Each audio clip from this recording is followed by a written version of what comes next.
Man, what's up, y'all? So look, do y'all remember the YouTuber who promised the viewers to find like crazy, mysterious caves, then he just disappeared out of nowhere? Yeah, I gotta just look into I gotta see this video again and really look into every detail because I be figuring out stuff. I don't know how, but I do. I found, and I didn't have a sidearm when I was here before, and something about that cave just spooked me. Out of all the caves I've ever gone in, this one just made my body vibrate. The closer I got to it, the crazier my body felt, and I was like, all right, I'm not gonna go in there right now, but I'm coming back someday. This is kind of iffy. I'm gonna step on this thing. It's very old, but I'll just show you down inside that hole. It goes way, way, way down in there. Let me see if I can. Wow. That goes way down in there. If you fell, that'd be it. You'd be a goner. There's lots of little caves, but they're not the kind of cave I'm looking for. The kind of cave I'm looking for is deep and it's dark. It's shaped just like the letter M. Very, very, very, very, very few people come down here. I always make it back. I've been doing it since I was in my 20s. The mystery of what exactly happened to Kenny Veach is one that remains to this day. It all started with a comment on YouTube and ended with his mysterious and unexplained disappearance. The nature of his case has led to countless theories, some more outlandish than others. But one main question remains: did Kenny Veach go missing, or is this all an elaborate cover-up? An EWU exclusive interview sheds new light on this confounding case. It all began with a comment in June 2014 on a since-deleted YouTube video titled "Son of an Area 51 Technician." The comment, posted by user Snakebit McGee, alluded to the existence of a cave shaped like a perfect capital M. Snakebit McGee claimed he discovered the cave while on a hike in the Mojave Desert, near Nellis Air Force Base and Area 51. The user described feeling a vibrating sensation while entering the cave, calling it one of the strangest things that ever happened to me. Snakebit McGee's real name was Kenny Lee Veach. The 47-year-old was a hiker and outdoorsman who boasted an impressive record of difficult hikes around Nevada and California. He also occasionally posted on his own YouTube channel. Hi, my name is Kenny. In his comment on the Son of an Area 51 Technician video, Kenny wrote, "I found a hidden cave. I always enter every cave I find, but as I began to enter this particular cave, my whole body began to vibrate. The closer I got to the cave entrance, the worse the vibrating became. Suddenly, I became very scared and hightailed it out of there." Little did Kenny know, this one comment would not only change the course of his life, but create a legacy lasting to this day. His intriguing comment took off like wildfire, spawning near viral interest in what he'd termed the M Cave, as well as the user Snakebit McGee himself. Although not a frequent uploader on YouTube, Kenny often commented on other wildlife and hiking accounts about his endeavors. He claimed that he had years of high-level hiking and spelunking under his belt, and often hiked solo. He did eventually end up making a hiking video of his own. I like going up in stuff like that because that's where I find my skulls, off the beaten path. Not that this is a beaten path. Very, very, very, very, very few people come down here. In comments on other videos, though, Kenny often embellished his accomplishments. He once wrote, "I've been doing this sort of thing for over 20 years. I go where no one goes, and I never take anyone with me. I hike over mountaintop after mountaintop and sleep on peaks under the stars. Sometimes I have to scale giant cliffs to get myself out of a jam. I'm beat up and tired, and my pack is almost always heavier than when I left. I had to be rescued only one time by a helicopter. I'd blown out my left leg at the top of the mountain, and I only had a cup of water left to get me 20 miles back to my truck. It was also over 100 degrees out, so I have a very good safety record." I'll put a pack on and hike up to 15 to 20 miles just to get to the mountain. And then I'll climb all the way to the top of the mountain. No matter how I got to get there, I climb and climb and climb. And when I get to the top, I spend the night, no matter how many times I feel like spending the night, however long my water supply lasts. And I come back down the mountain a different way, like sometimes down ravines and cliffs. And I always make it back. I've been doing since I was my 20s. But as fate would have it, Kenny didn't always make it back, and the mysterious M Cave would prove to be a catalyst in his story. Based on his comments, it was clear that Kenny lived for the thrill of adventure. Because of this, many on YouTube were intrigued by the idea that a cave would cause him to feel such a sense of crippling dread that he left it unexplored. Immediately, the M Cave captured the imagination of many hiking fanatics as well as Area 51 theorists due to its alleged location near the military base. However, contrary to these beliefs, Area 51 is located quite far away from the cave. Some people have speculated that the cave was a highly classified hidden Area 51 entrance to a DUMB, or Deep Underground Military Base, which may account for Kenny's sense of dread upon entering and the vibration he claimed he felt. When Kenny's fate later took a turn for the worst, these theories would gain even more traction. While some people online were impressed by Kenny's tall tales and his larger-than-life persona— Man, wait, hold on. So look, I'm just listening, right? I told y'all I gotta listen. I gotta take information. This for me. This video for me. But look, I'm just listening. He like, the vibration man will feel so uneasy in this and that. Then people like, it could have been secret entrance. So think about this.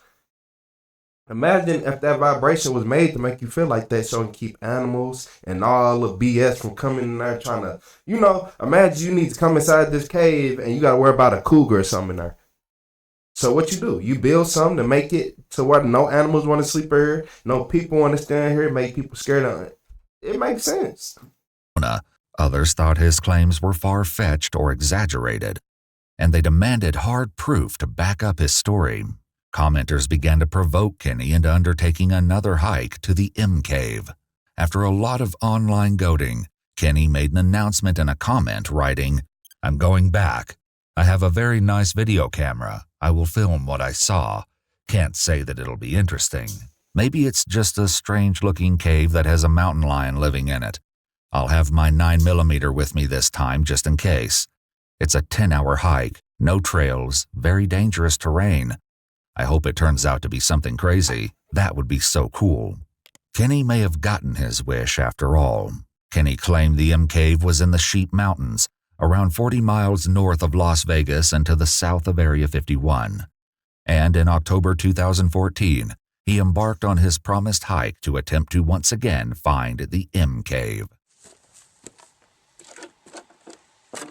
Well, here I am on my hike up here in the mountains north of Las Vegas. This is a canyon I just walked up in.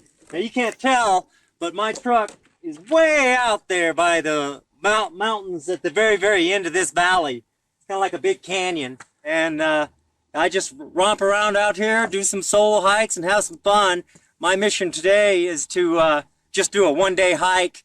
It's about a 10-hour hike. I got to still go over another ridge and then go all the way down a big crevice that's real narrow and gets kind of scary.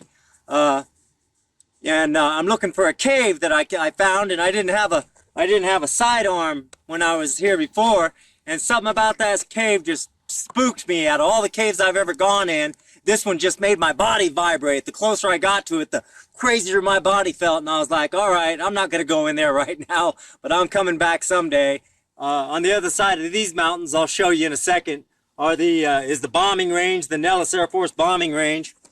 They do a lot of practice stuff out there. And I talked to some people on YouTube and I told them, hey, I'm coming out here, because they kind of called my hand on it. This time, Kenny was going to document it for the world. It's shaped like a big M. It's a big cave that looks just like a gigantic M. And it's about as tall as I am and kind of narrow. And it's stuck on the side of a mountain. So I hope I can find it again. And if I do, I'm going in there. I'm going to put on my light and take my gun out and walk in there, see if I find anything. We'll see.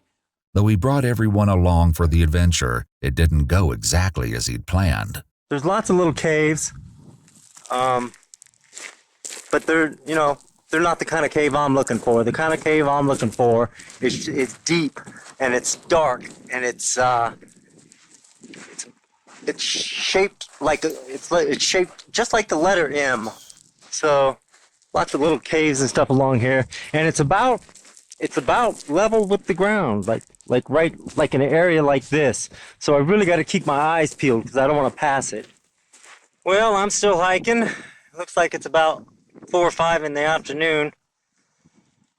And I'm getting worn out, but I've got a lot, I don't know, I think I got about 3 more miles to go. Whew, what a hike.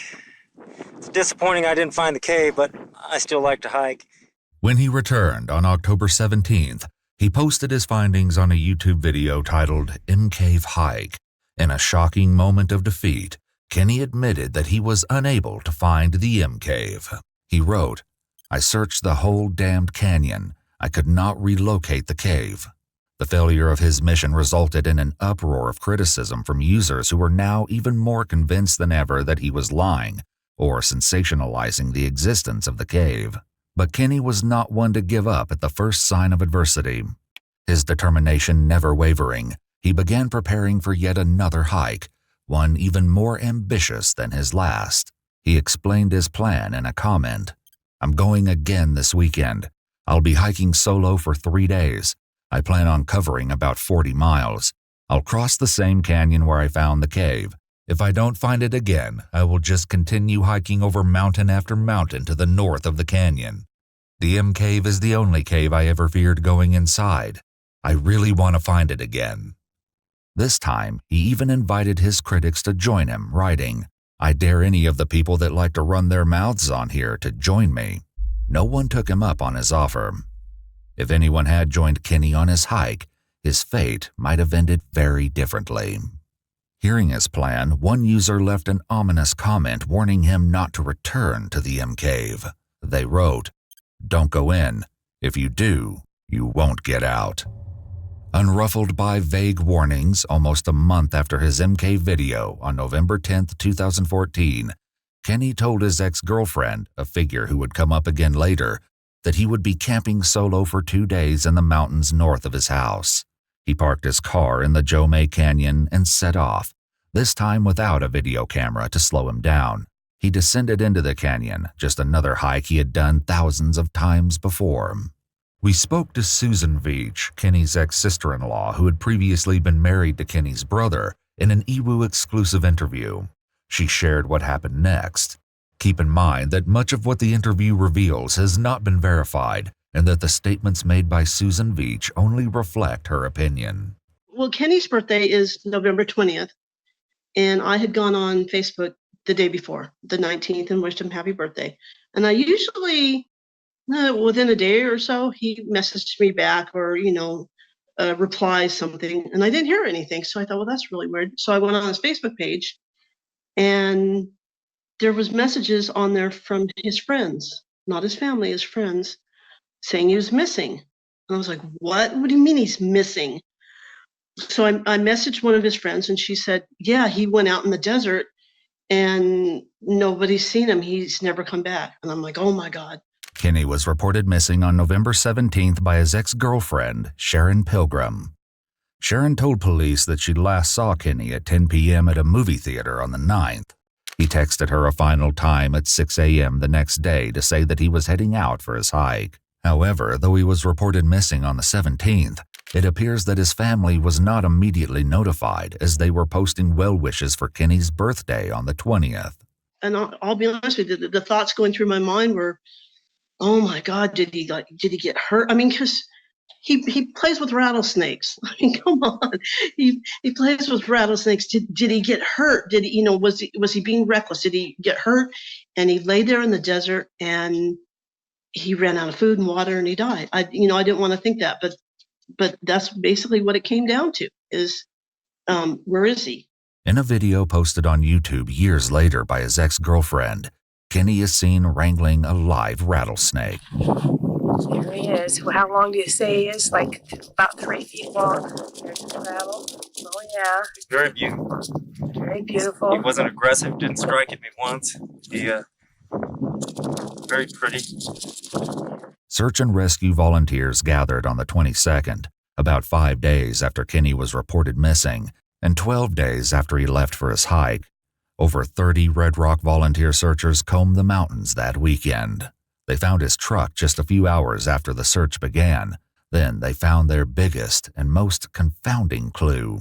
Kenny's cell phone was discovered on the first day right next to the mine shaft seen in his MK video. This is an old mine, and there's a hole here that just goes way down. The mine is only a 4-hour hike from where Kenny parked his truck. This is kind of iffy. I'm going to step on this thing. It's very old, but I'll just show you down inside that hole.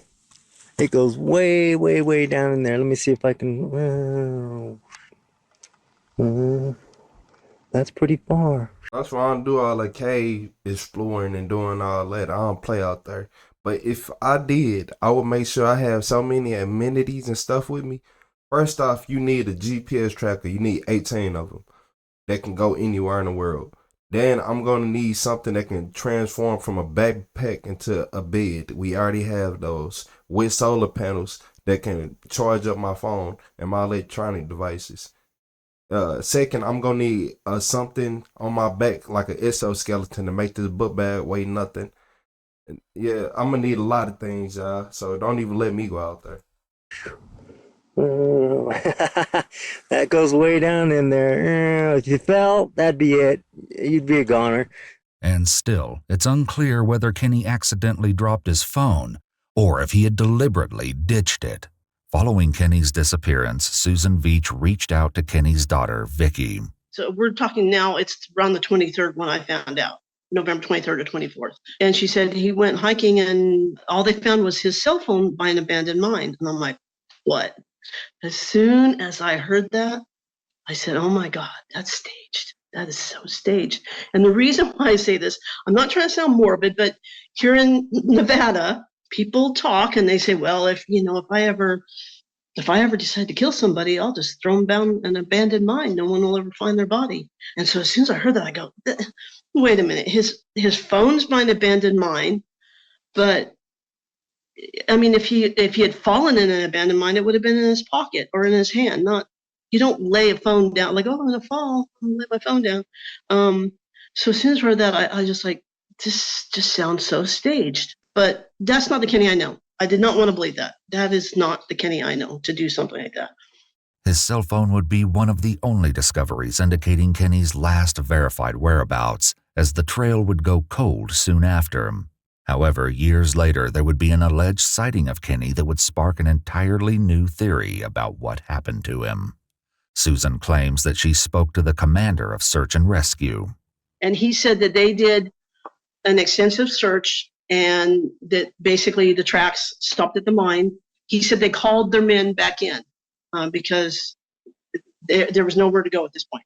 The exact timing of when Kenny was reported missing became a contentious issue. He sent me the police report, and that was the start, because the police report clearly states that she did not report Kenny missing until November 17th at 4:52 p.m., which means the night of, we're going on 8 days at this point because he left on the 10th. So I reached out to search and rescue, and I got the commander, and I said, can I ask you when they started the search? And he said, November 22nd. Well, that's 12 days. A human can only survive without water for 3 days. Even as industrial as Kenny is, he bragged about how little food and water he takes with him.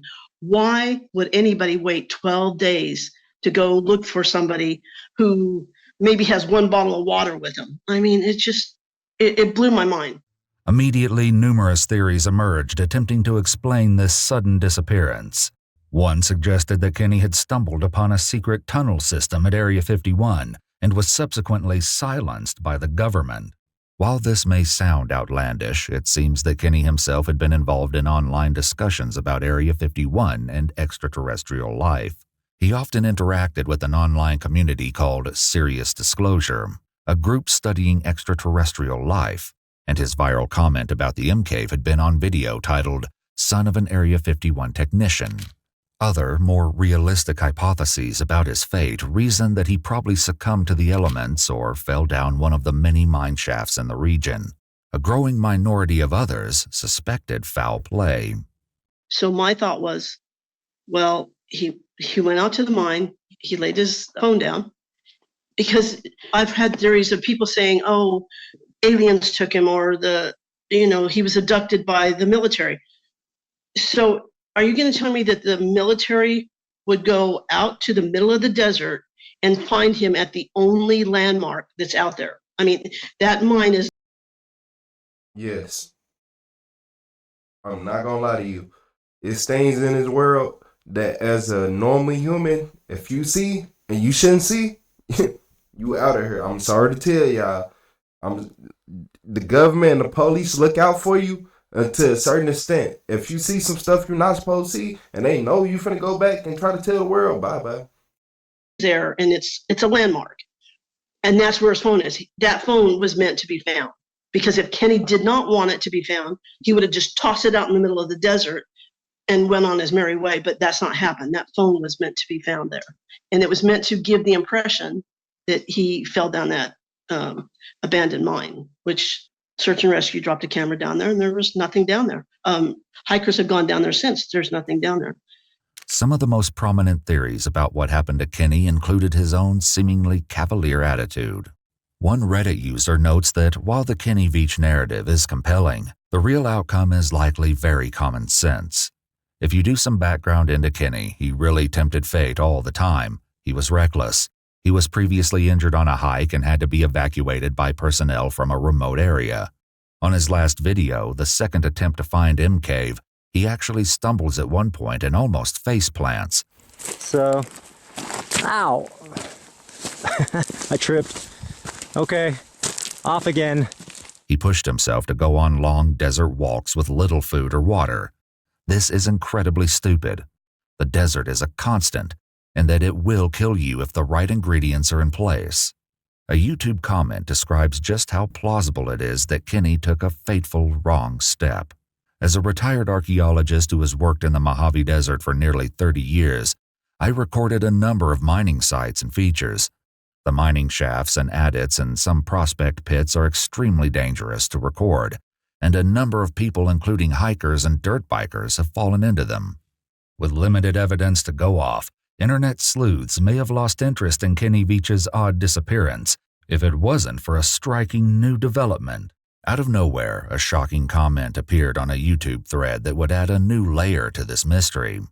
The comment came from Sharon Pilgrim, who claimed to be Kenny's girlfriend. While her identity was initially doubted, it soon became clear that she was telling the truth. I am the girlfriend that Kenny spoke on in the video. So many are wondering what happened and guessing different things. You are heartfelt about the sadness around what has happened with Kenny. He has not been found, and I feel that he probably will not be found for many, many months, if ever. I want to share what I know and feel about what happened.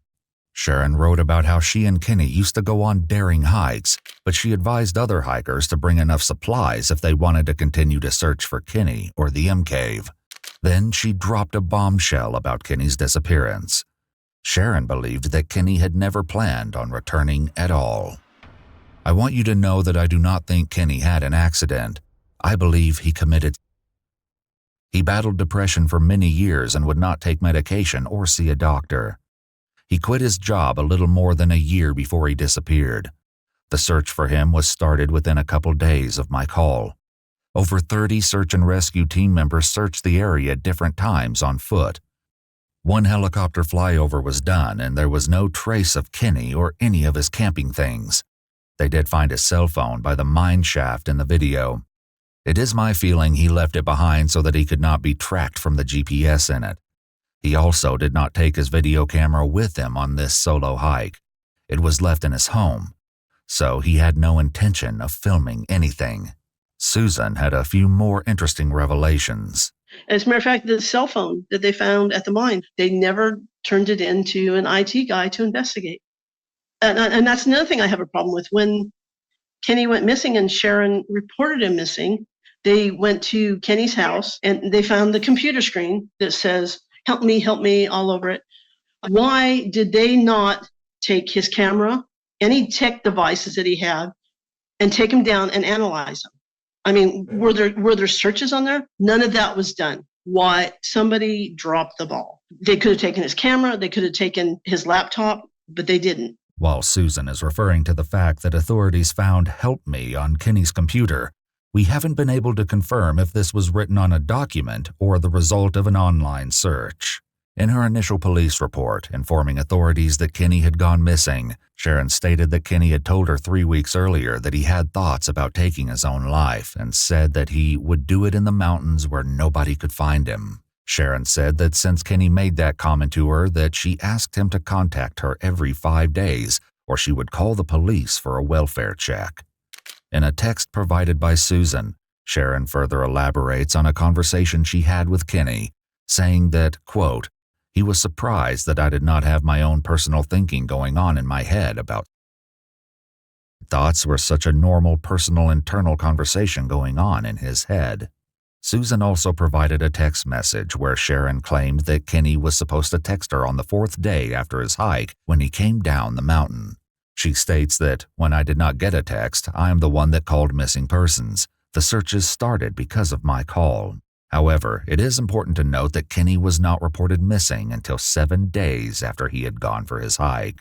According to Susan, Kenny told family members something of a similar nature to the thing Sharon was claiming. He also told his brother Michael that if he decided to disappear, nobody would find him. However, Susan doesn't agree with this assumption. Kenny was the cheerleader. And I could even show you on his Facebook page where people were stressed out, and he would say, you know what, it's just a momentary thing. Just because somebody look like they go good don't mean everything. That don't mean nothing. Things are going to get better. I'm here for you. That was Kenny. When his dad died, we talked about quite a bit. That was against everything Kenny believed in. We had many discussions about his dad's death. Internet sleuths dug deeper into Kenny's life to try and better understand his motive. What they soon discovered was that Kenny's life had hit a major rocky patch recently. According to Sharon, and evidenced by his own YouTube content, Kenny had quit his job of 20 years and cashed out on his retirement at the age of 47 to become an inventor.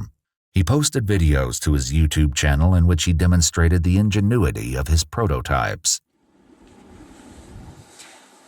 Hello everyone at Quirky. My name is Kenny Veach, and I invented the new improved toilet paper roll holder for the household.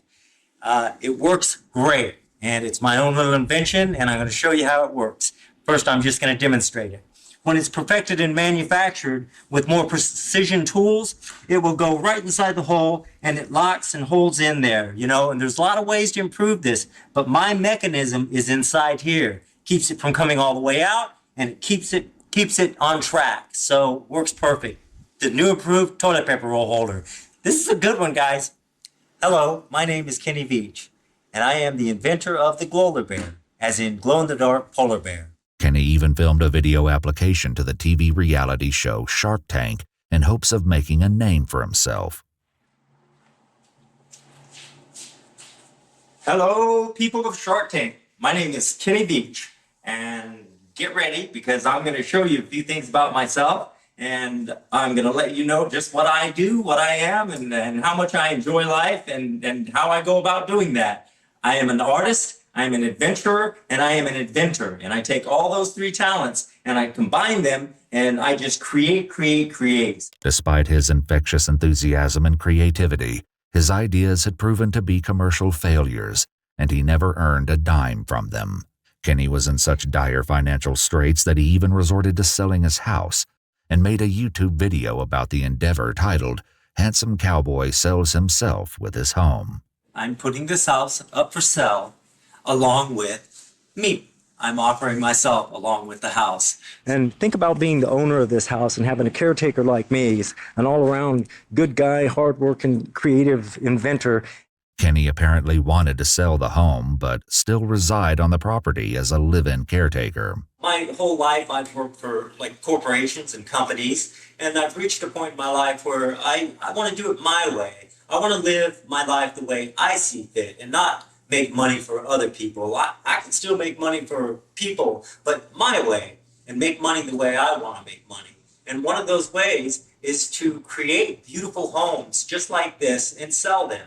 Now, whether that's going to happen or not, I don't know for sure. How I got this home, I worked a lot of hard jobs all my life, and I saved and saved and saved. And about 7 or 8 years ago, I had enough money in the bank that I wanted to purchase a home. Because of this, there have been many theories that Kenny chose to take his own life in the desert because he was owing payments on his house. However, Susan Veach has another theory. People have said, oh, well, he owed money on his house. He was going, no. I contacted the Clark County Recorder's Office just a couple of weeks ago, actually, and I asked him, was there any liens against his property? He said no, up until December of 2015. And Kenny left in 2014. He loved that house. He invested every penny in, to fix it up the way he wanted. He would not just walk away from it unless he thought somewhere along the way he can come back to it, or he had a bigger pot at the end of the rainbow. He would not just walk away and just throw his hands up and I'm done. And I'm trying to look. I understand. I hear what all everybody's saying, but one thing, was he monetized on YouTube? If he was monetized on YouTube, the money part don't even, because if he was monetized, he made some type of money. He probably failed at all that, but he didn't fail at them videos. He made multiple videos. So was he monetized at the time? Because they said one of them blew up. So he had, come on, y'all. Thumb off.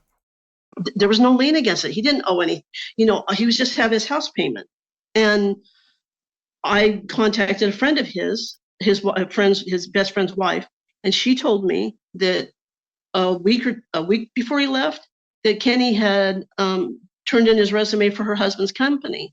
They install solar fields. So Kenny had a job lined up. There was no reason for him to walk away from his life. There was more to this theory as well, which would eventually be revealed along with the shocking alleged sighting of Kenny years later. On a Reddit thread, one user also expressed their doubts that Kenny had taken his own life, and instead implied something far more sinister had happened. I doubt Kenny took his own life. It makes no sense. Nobody is as happy as they show, but I doubt he was that depressed and would do the same to his family since he had a bad memory of how his father died. I doubt that he left the keys and cell phone near the mine intentionally. Those are items we put in our pockets and easily fall, especially when there's a fight or we're planted there to divert attention from the real grave. While the internet was sharing various theories, some of Kenny's family members began commenting. A user claiming to be Kenny's nephew David wrote, "My uncle Kenny Veach was one of the best people to be around. Practically everything in his house he found, made, worked his ass off for. He disappeared doing what he loved." Among those writing about Kenny was Sharon. After her initial comment following Kenny's disappearance, Sharon uploaded a few clips of her own onto her own YouTube channel. One of her videos is a montage commemorating her time spent with Kenny over the years. You got your rattlesnake again. Rattlesnake. That's your second snake. Mm-hmm. Yeah, what was the first one? Wasn't poisonous. What was the first one? Do you think it was? What kind? It was a racer of some sort. Very beautiful. So he's got 12 rattles, and he's about 3 feet long and a big head. Yep. As for the M Cave, it also became a thing of legend. The Red Rock Search and Rescue even mentioned the cave as part of their search efforts, as well as other areas Kenny hiked. However, they never discovered the cave's location. In the years following Kenny's disappearance, dozens of copycat hikers set out either to search for clues about what happened to him or to continue Kenny's mission to find the elusive and mythical M Cave. It's shaped like a big M. It's a big cave that looks just like a gigantic M, and it's about as tall as I am and kind of narrow, and it's stuck on the side of a mountain. So far, despite many claims, no one has found the exact cave that Kenny described. Though amateur investigators' devotion to the cause hasn't stalled, their experiences have only added to the pile of rampant speculation. More questions have been posed than any answers have ever been found. Once again, Susan Veach has an entirely different theory regarding the cave. Okay, this is where I have a problem with the MK. According to Kenny, he was hiking and he went into this cave and he got this vibration, this resonance, and it scared him so bad that his words, hightailed it out of there and he was going to go get a gun. Well, first of all, I know Kenny, and Sharon herself will tell you that Kenny takes his camera everywhere with him. No, nowhere is there a picture of the M cave or a video of the M cave. Now, okay, I understand he was scared, but there are hikers who have been stopped by mountain lions and they have the forethought to pull out their cell phone and record it, because if they come up missing and all they find is some bloody clothes, they can look at their phone and say, oh my gosh, he was attacked by a mountain lion. This rock formation was not following Kenny. There's no reason why he couldn't take a picture of it. Yeah, I don't know if I'll be freaked out like I was last time. Who knows? There might have been a mountain lion in there, and it was just my sixth sense talking to me. So, I'll catch you later. Talk to you in a minute. Bye. So he gave vague descriptions. Oh, well, I hike here and I 9,000 here and I did 40 miles here. And he didn't want anybody to find it because it's not there. I think he did it for attention. I'll be honest with you, I don't think even now he has any idea what kind of massive amount of people are searching for him. The amount of people that are putting YouTube videos, I don't think he even expected that. While most of the new findings regarding this case are sensational at best, one new piece of evidence is by far the most compelling. It supports the possibility, perhaps the craziest possibility of all, that Kenny was still alive and had faked his own death. July 15, 2018, a Las Vegas spiritual healing center called the Enchanted Forest Reiki Center was broken into. In black and white footage, a male is seen entering the store, walking quickly to go behind the counter and grabbing an iPad. It almost looks as if the intruder knew exactly where to find it. Many who watched the footage claim to see a resemblance between the intruder and Kenny. Susan Veach weighed in on this development. So I'm sitting in bed and I'm watching this, and all of a sudden the guy comes to the window, and I mean, instantly, I was like, oh my God, that's Kenny. My heart fell out of my chest. I swear I broke out in a sweat. This break-in would probably have gone under the radar if the store hadn't been owned by Debbie Veach, Kenny's sister. You see him grab his leg, and Kenny had hurt his knee and on the mountain and had to be rescued by helicopter. And Kenny had a bad knee, and the guy does reach for his leg. But why would Kenny fake his own death and vanish? One theory that has been put forth online, and one that Susan supports, is that he had some sort of life insurance policy. I can't think of any other reason why he would disappear. I decided about a year ago that I was going to kind of strike out on my own and go live the life I wanted to live and do the things I wanted to do. My life's kind of an open book. It's just waiting for me to write the pages. Even his sister, when I called her, she said, my family and life insurance. While it hasn't been confirmed if Kenny had another life insurance policy, Susan had one more theory. She claims that Kenny's father took his own life, so his death in 1994 was never reported to social insurance, and his retirement benefits with the place where he'd worked had no record of his death until 2022. Because of this, Susan suspects there's a chance that if Kenny is still alive, that he may have been living under his father's name. I've known Kenny since he was 18. It absolutely is Kenny. There is no doubt in my mind. But for people to say, oh, I was emotional or delusional, no. And let me tell you, nobody I know wants that to be Kenny. Nobody. It would be so much easier to think that he was doing what he loved, he got hurt, and he died. I know that sounds awful, but it's easier to think that than to think that he deliberately did this, and he's put his family and his daughter through we're going on 9 years now, 10 years of torment. That's cruel. I mean, it's easier to think he's dead. They've all backpedaled because nobody wants to go to the cops and say that's him. He told them he was going to disappear. He must have had a plan. They don't want him to go to jail. They don't want him to go to prison. I mean, it's not the Kenny that we know. The Kenny we know would not do that, but that doesn't change the fact that it is him. It's him in the CCTV footage. However, this intriguing CCTV footage has never been officially named as showing Kenny. Still, Susan shared more about what she believes happened with the investigation into the break-in and the theft of the iPad. When I contacted the secret witness, I asked him, well, did anybody turn in the other footage from the other cameras? No. What about fingerprints? No. The detective said that because they told him it was a high traffic area, that there would be too many fingerprints. And I'm like, but how high? I mean, how many customers do you have go behind the counter and, reach around the modem? I mean, and how many customers are probably hanging onto the windowsill to pull himself out? Why did they not just for fingerprints?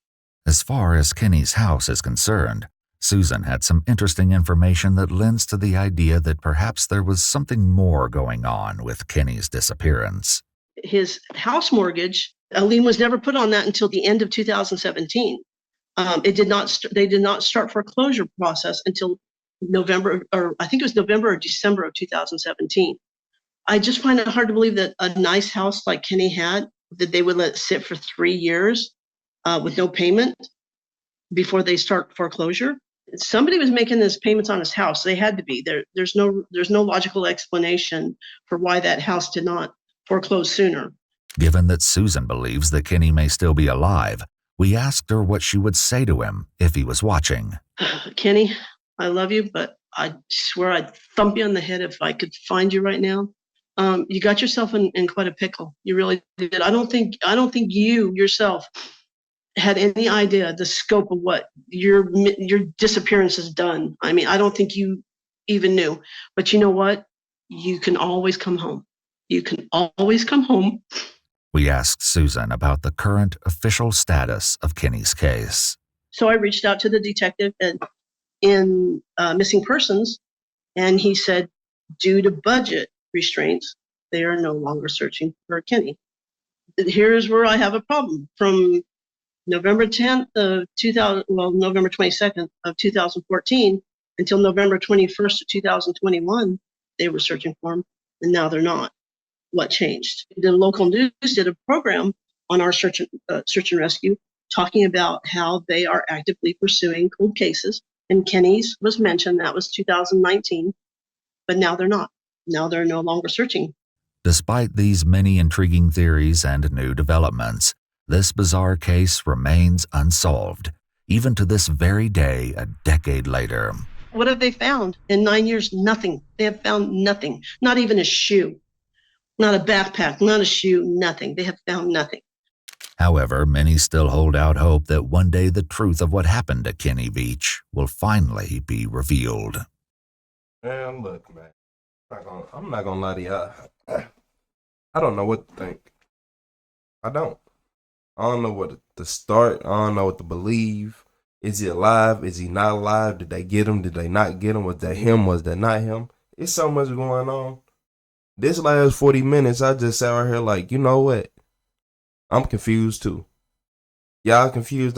It's because how do you not find nothing? The mountain lions and all them ain't gonna eat your backpack. They not eating your clothes. The animals don't want your clothes. They're not eating them. I don't know. I don't know, y'all. Y'all let me know what y'all think. Y'all done heard what I thought. Let me know what y'all think. Do I believe the military will go out their way to get rid of somebody? Yes. In this case, you never know. Hit that like and subscribe button, y'all. This was a crazy one. I ain't expect all that.